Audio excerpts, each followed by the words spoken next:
Izium, at the crossroads of Ukraine's Kharkiv and Donetsk regions, is a strategic prize for the Russians in their fight to control Donbas. For the residents of this city of 45,000 people, it is a living hell from which escape is next to impossible. For me, the town is very special. I spent a lot of time there as a child, visiting my grandparents during the summer holidays.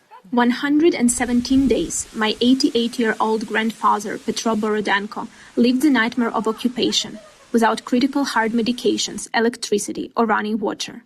With much of his home destroyed, he lived in the same cellar my great-grandparents used as a shelter during World War II.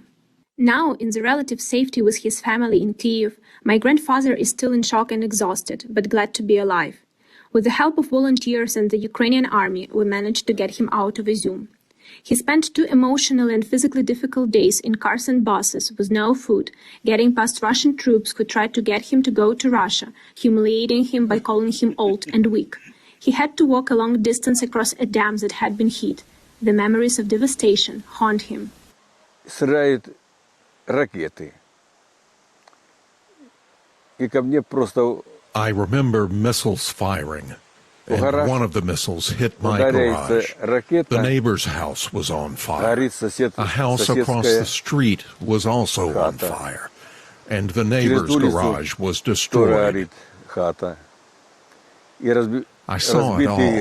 It was very scary. Я это все наблюдаю. Страшно. Most people's lives are settled by the time they reach 88, but that's when my grandfather's took another sharp turn. He will never forget the moment. Самолет летит. Мы выскакиваем с хаты. The plane flew over. We ran out of the house to the cellar. The pilot illuminated us, and I think, well, now he will throw a bomb. But he flies past my house and flies on and drops the bomb. The plane threw such a large bomb, I don't know if there were 5 tons or how much. The crater from it was large. One house was gone, and the second house was gone. There were a lot of wrecked houses on our street.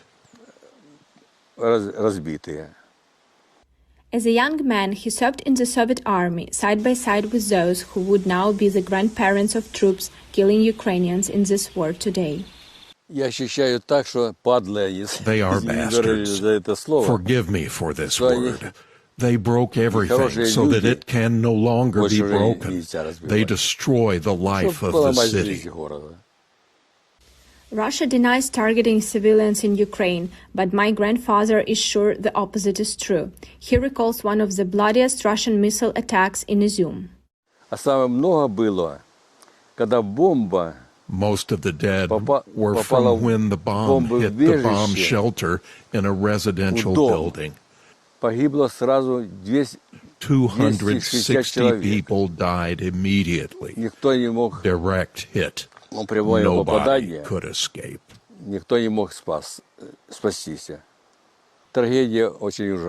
shadow of war has dominated his life.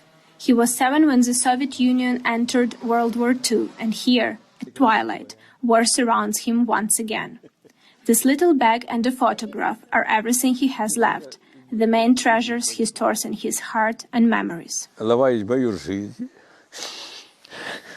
I am offended and hurt that my life is broken. I would like there to be no war and to live a free life. In Kyiv, he is slowly recovering, spending time with his family. He still dreams of peace, of going home to be buried next to my late grandmother, his wife, and my late uncle, his younger son, never to experience war again. Anna Chernikova for VOA News, Kyiv, Ukraine.